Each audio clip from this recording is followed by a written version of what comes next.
Today we're making the Pfocus. The Pfocus is Lucas Pfaff's single focus solution based on the Fujinon WCV-82SC. More info on the theory behind this on next Monday's video. Lucas Pfaff is a big inspiration for a lot of the stuff I make because he puts so much effort into his own projects. He has developed a series of improvements for anamorphic rigging, and you can find his stuff at Thingiverse or at grabhole.de. Both links are in the description. We've been talking for quite a while now, and if you haven't subscribed to his channel yet, you're missing out. Since we're talking about subscribing, thanks for being a member here. You guys are extra special for me. You still should hit the like button though. We're gonna be working on the Pfocus today. I have a bunch of parts, a bunch of screws. This is a single focus solution created by Lucas Pfaff, and it's based around the Fujinon wide converter WCV-82SC. This is a single focus solution, and it's a pretty groundbreaking thing. Lucas's files are all in Thingiverse, and he has very specific instructions on how to print them and how to put them together. So I'm going to be following the manual that you can get from Thingiverse. The description has the links. So here we go. This is the 3D printable DIY single focus solution. Construction manual. There are some additional parts needed. I have various screwdrivers here. I have X-Acto knife, and I have a magnetic tip Phillips screwdriver. I also have these velvety pieces. This is to prevent light from bouncing inside of the lens. And Lucas uses one called DC Fix. I haven't been able to find the same thing here in Canada, so there might be a different solution. He sent me all of these little parts, and we're gonna be using those. The version of the Pfocus I'm building has the classic mount, so this is like a clamp. There's alternative mounts that offer 75 female threads for Rapidos FVD, and there's another version that offers, I think, 77 mil threads using a Kokin filter. We're going to be using the one that just clamps in front of your anamorphic. Also for the front, you can have different sizes of threads. You can have 77 or 82 or no threads. For this one, I'm going with no threads, but later on I'll probably upgrade to the 82 mil threads because the Fujinon is a pretty big piece of glass. You're also going to need the Fujinon. I'm going to remember the name one day. It's WCV-82SC.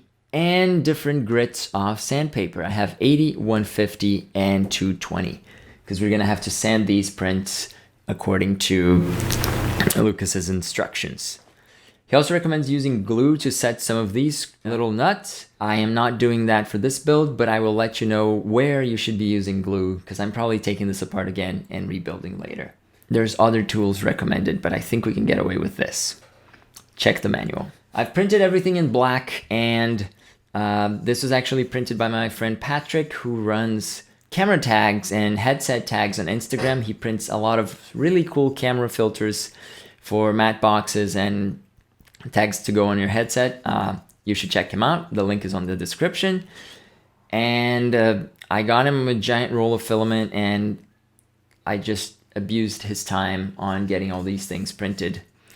This is the helicoid, and this part took 25 hours, I think, to print. And it failed the first time, so be patient. It'll be a while.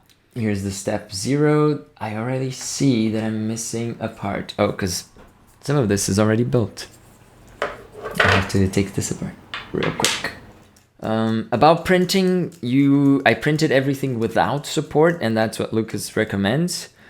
You can get away with it. It just sometimes a few things collapse, especially the unsupported parts.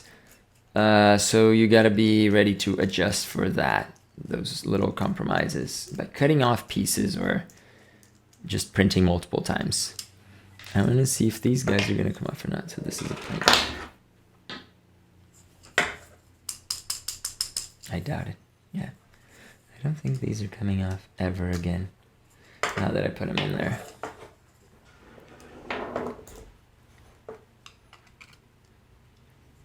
No. Well, there's 3 tiny nuts in here that I put in earlier, and I'm just gonna have to accept that they're here. You're not gonna see them, but they're specified in the manual. They just slot in. I'll remind you on that step. So this is our base.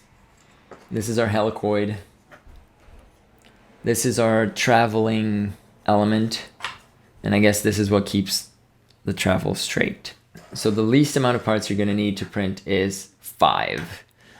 And you have to send them according to spec. So Lucas recommends sending the inside of this rough and the outside fine. Since we printed at a really, really high resolution, this is super smooth. I didn't sand it, but the bottom was kind of rough, so you can see that I sanded it here very fine. I ended up sanding everything fine because I had the time. So I sanded the bottom of this. The helicoid is very important that you sand the inside, since this is printed without support. It's very easy to get little shards in here that are gonna get in the way of the movement. So sanding this fine is important. What I've done is used one of these nuts actually. I just connected to a screw to make it more manageable, and used the sandpaper in here, just pressing it in and running it through the track. So this is how I did the inside of the helicoid, and this is how Lucas recommends you do it too. So after we sand all of these parts, this took a while. This took like 35-40 minutes to get them to a level where I thought it was acceptable. So we're not showing that.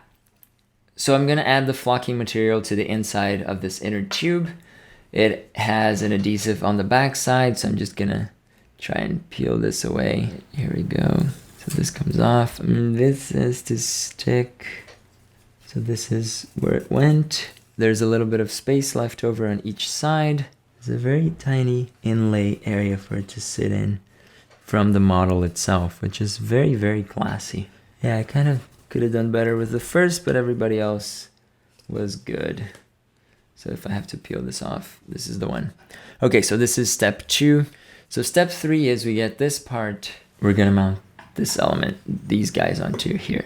The little nuts go into the slots and the screws hold them in position. So I'm just gonna roughly position things here as best as I can, and then I'm gonna tighten it with the screwdriver. So here, this one.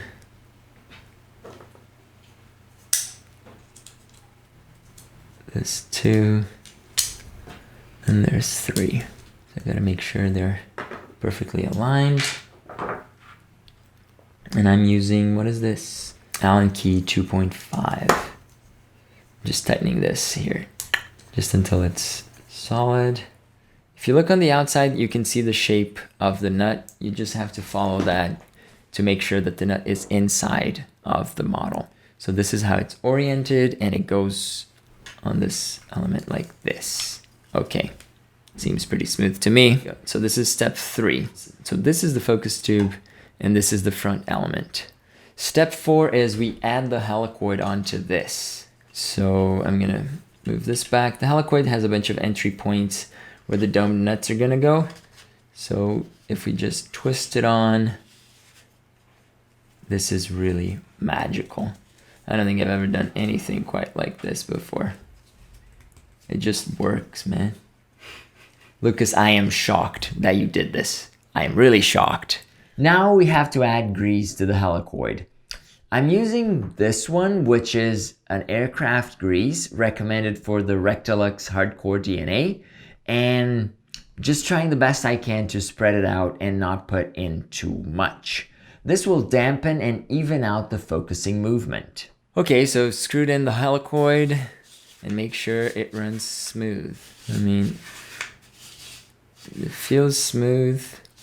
Some of it's kind of popping off. Oh no, this is very smooth. Now I have to apply adhesive to this. This ring here is this long strip. I'm not feeling super confident about these screws, so I'm gonna tighten them a little bit more because they're on the inside of the lens and they're very prone to reflections. And this thin, very thin strip of flocking material. So now we try our best to kind of stick this in here. It's going pretty well so far. I hope I didn't cut this very wrong. You can see I cut some of it thinner than it should. Live and learn is the motto of this channel, I guess. Learning from my mistakes and trying to do better for the next. Okay, so this fit in pretty neatly and covered the top of the screws. Just adding a little bit more pressure to make it extra seated, but it is pretty decent, I would say.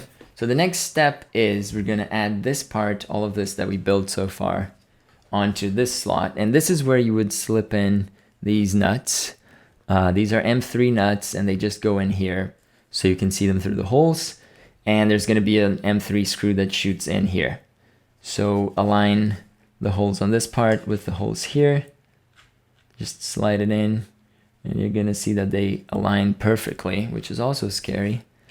And I'm gonna put the little screws in by hand. I'm gonna put them by hand just until a certain point. So be careful not to screw in too much. You're gonna see that the screw comes out on the inside. Later, we're gonna wanna have that clear, so no need to screw it past that point. We're almost there. You can see the tip of the screw here. So I'm gonna stop and I'm gonna do the other ones. Screwed in a little bit too much. Again, all of these screws were sent by Lucas because I was having a really hard time finding the right size screws here in Canada, and I'm betting the same is gonna happen in the States because these are all imperial sized. So you might have to be a little creative tracking down the screws. All the sizes are very, very clearly specified in the manual. All the screws are in, everything is kind of here. This works, this is amazing. It's pretty smooth. It's not silent, that's for sure, but it is smooth. So the next step is if we're adding, this is where the glue would come in. This is the universal mount. We can add these M4 nuts here and the thumb screws. You would glue these nuts here, which I probably will. But for now, for the time being, I'm not doing that. I'm just setting them inside and kind of screwing the nylon thumb screws in to keep them in place. So there's that, and that. Okay, so now we gotta get the Fujinon disassembled. So I'm setting this aside for the time being, and I'm getting this in. Okay, so here's the lens wrench. On my Fujinon, somebody had glued the front element, or at least the threads of the front element. So I had to break those in last night. It was a little stressful, but it turned out fine. So if yours is a little stiff, just there's a more healthy method than cutting through the glue.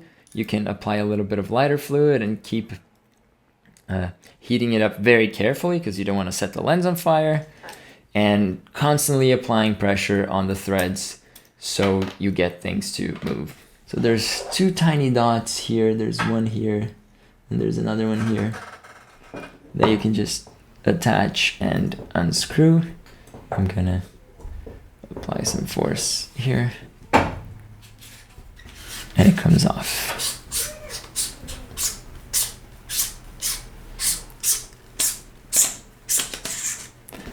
This is out enough. I should be able to do the rest by hand. I'm just gonna pop this off, just turn it upside down. The element jumps out. It's a pretty chunky element. And then the inside seems to be pretty simple. It's just all held together by that one ring. I can just take this out and this comes off in my hand. So according to Lucas's drawing, there's a specific way to put it into this element. The little holes have to be pointing upwards, and the element has to sit in it in a way that nothing pops under. So if we look at it profile, there's a little bit of popping from under, and I just need to turn it around. If you look at it on the profile here, there's nothing popping under this time. So this should be the proper orientation. What we're gonna do now is we're gonna slot this in here through the back. And as you might have guessed or not, these holes are where these M3 screws are gonna connect to. So this element's gonna be held in place by these screws as well. Don't wanna flip this upside down, but it seems to be the best option. Hup. All right. These guys are not helping. Stay in there, bud. The element kind of jumped in.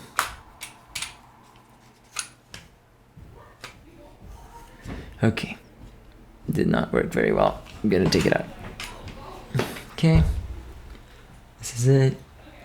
This looks fine. Going in. And Lucas is a very smart guy. He added these pointers here. These align with the holes that align with the screws. So if you put that on to match where the screws are, you should be able to fit those holes in no problem. Let's see here what happens. Yeah, no resistance whatsoever, which means the screw is going into that hole as we wanted it to. Same on the second. And the third, I'd be surprised if there was any resistance there. Okay, so this is safely positioned in there. And the next step is to add the front element, which just sits in here. Boom. Well, I guess I needed to sand that because this should just slide in. Oh, it does. Just slide in. And you would lock it with the same front ring as the Fujinon, which is this guy here. It's all right.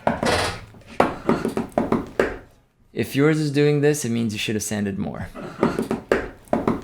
I have a bunch of finger marks on the side here that I'm gonna have to wipe out, but the element is going in. It's just a very tight fit. After I managed to fit the front glass, you saw how much grease my fingers put onto the lens.